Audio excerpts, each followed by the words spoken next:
There are many different superhero teams on Earth, but two stand apart from the rest in terms of raw ability and strength: the Avengers and the X-Men. Today at CBR, we're discussing which of these two titanic teams would come out on top should they ever come to blows. Avengers!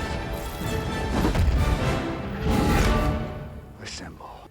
The Avengers bear the title as Earth's mightiest heroes for good reason. Some of the most powerful heroes in existence populate its expansive roster: Thor, Hulk, Iron Man, Captain America, Ant-Man, Vision. The list goes on and on. One of the more interesting things about the Avengers is how expansive its roster has become over the years. More than just the heavy hitters that helped define the team in its early years, the Avengers have enjoyed having members such as Hawkeye, Black Widow, Tigra, Dr. Druid, Black Knight, and even Spider-Man as it has progressed as a team. While some members were around for only a brief time, acting more as reservists than field members. This is partly why the Avengers has lasted as long as it has and become such a powerhouse of a team. There is always a viable and experienced team ready to deploy at a moment's notice to contest with the worst threats the world can have. Fight with you, or join the team, be an X-Man?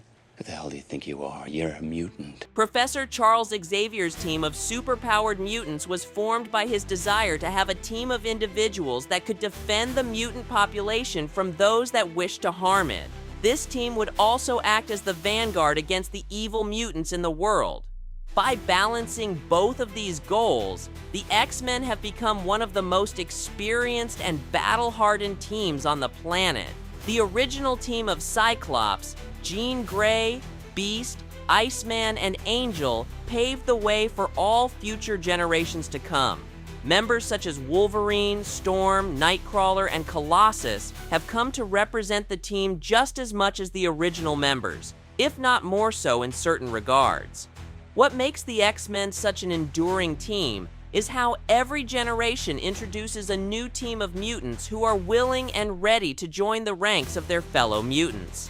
The New Mutants, Generation X, X-Force, and X-Factor are all examples of how New Mutants can work in their own ways to uphold the ideals of the X-Men even if they're not members of the core team.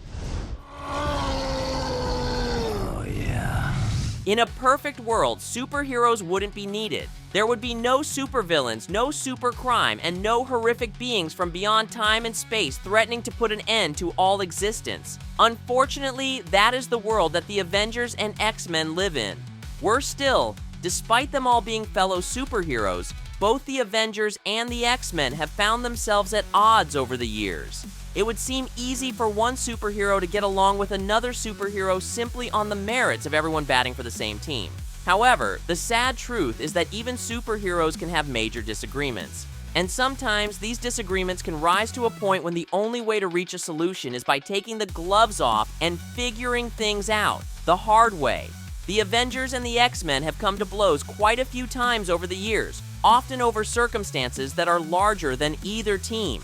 1987's Avengers vs. X-Men is a prime example of why the two teams would come to violent disagreement. When Magneto was wanted by the United Nations for crimes against humanity, the Avengers scoured the Earth for him. When they found him in the presence of the X-Men, they demanded he be turned over to the authorities. But as the X-Men believed that as Magneto was a mutant, he deserved to be held accountable and in the custody of fellow mutants. The ensuing battle was not a fun one, with both sides giving their all to try and lay claim to the master of magnetism. A particularly scary moment for the X-Men came when Rogue saw firsthand the sheer amount of power Monica Rambeau contained as Captain Marvel. Rogue knew in that moment that if the Avengers truly wanted to unleash their full power, there would be nothing the X-Men could do to stop them. Another famous moment that brought the two teams of superheroes against each other was 2012's Avengers vs. X-Men. In this event, the return of the Phoenix prompts the Avengers and the X-Men to race to contain the cosmic force. Both sides believing that they should be the ones to contend with the Phoenix, the disagreement becomes violent and battles are waged around the world. The event ends with Cyclops gaining the power of the Phoenix, becoming the Dark Phoenix, and killing Professor X. As Scarlet Witch and Hope Summers combine their powers to put an end to the conflict, the ranks of the X-Men are changed dramatically as Cyclops is put under arrest and taken away. What do we do, Cap? We fight. Another major battle between the Avengers and the X-Men would surely be over the treatment and status of the world's mutant population. As the recent Krakoa event proved, mutants are a major part of the world, whether or not Homo sapiens want to accept it or not. When all their differences are put aside, the X-Men can be one of the most devastatingly powerful groups on the planet, and even the universe. The Avengers would never strike first without provocation, so it would take the actions of a rogue entity such as Scarlet Witch, Proteus, or Legion to bring them into action. As both teams have had such massive rosters over the years, for simplicity's sake, the core members of each team are to be used in this encounter. For the Avengers, the heavy hitters would be Thor, Hulk, and Iron Man. Captain America, Hawkeye, Ant-Man, and any other member such as Tigra or Wasp would be support. For the X-Men, the heavy hitters would be Jean Grey, Storm, and Rogue. Cyclops, Wolverine, Gambit, and Jubilee would be support. Like any fight with such a large roster of characters, success hinges entirely on how quickly and efficiently the strongest characters can be defeated. Putting both Thor and Hulk down in the same fight is a feat of and for the ages. For the X-Men, Storm's Omega-level mutant powers over the elements would be the best counter to Thor. That leaves Hulk, who is left unchecked, could demolish the entire X-Men on his own. Jean and Colossus would have to pool their powers together in order to subdue Hulk the best they could. The rest is an absolute free-for-all. Repulsor blasts and trick arrows are flying through the air, I-beams and kinetic cards are flying right back, and Cap is locked in heated combat with Wolverine.